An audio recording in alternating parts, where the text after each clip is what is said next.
When I think about the last 3 years of the strategic plan, I just see so much movement and so much systems that have been put in place to really accelerate student learning and really put students at the head of everything that we're doing. So in the K-2 about 3 years ago, we had teachers who started thinking about, is there something different that we can do? Because what we were doing at the time wasn't reaching all students.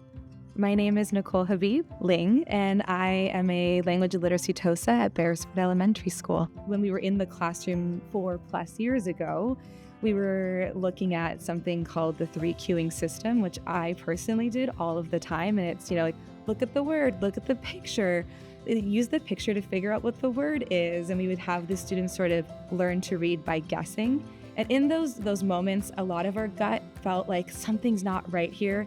But we sort of kept going. And then when this structured literacy came to us in the form of PATH as one of the components, a lot of what our gut was feeling was kind of confirmed, like, oh, that was off, and oh, this is how it should be instead. My name is Zoya Salome, and I'm a first grade teacher at Beresford Elementary School. I think so much has changed in the way I teach reading. We know the research now. We know it's science-driven. It's much more multi-sensory. The students can use their bodies. I teach young kids. They need to use their bodies. They need to be fully engaged. The more I know as a teacher and the more support that I've received from our TOSA and from our school district trainings, the more my students grow. And it's joyous to see. It's really been this collaborative sort of circle approach, which has been really nice, where district leaders, teachers, teachers on special assignment have really kind of collaborated and humbles ourselves where there aren't really these levels anymore. It's like, hey, here's our students at the center, and we're all going to sit together to support our students.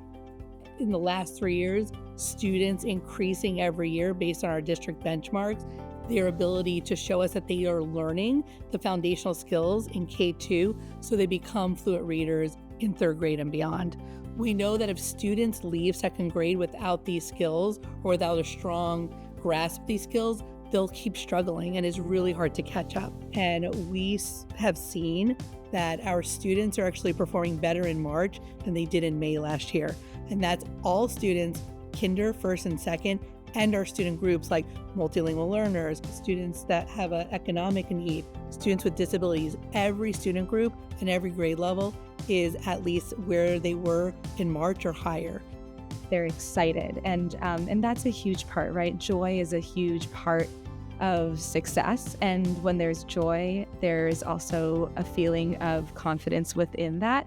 And learning is hard, reading is hard, and we've named that for our students so that they don't feel that this should be an easy thing, and if it's not, I'm out of here. Their confidence has grown, and we can see that because they're able to move through these levels of books, and they know that they're moving. So like there's all these different titles, and so they'll say like, oh, can't wait to get to Camp Hilltop, or oh my gosh, we're in Stand By Me. The program that we use has become this visual model for them to watch how they can grow, whereas we didn't really have that before, where we would talk to the families and we would talk to student study teams, but the students themselves were never really a part of that conversation. And when they feel success, my students, they want to do more. And then the last thing that kind of blows their mind and blew my mind was when we drew a diagram of our brain and how our brain learns to read, and we showed them where they were in the reading process on a brain, a visual brain on paper, that motivated them to want to get reading from this part of their brain to the back of their brain. And they kept telling me, oh my gosh, I got it, the fluency, I got it to the back of my brain from their little mouths. The joy in their eyes, like, makes me want to wake up every morning so I can do it some more.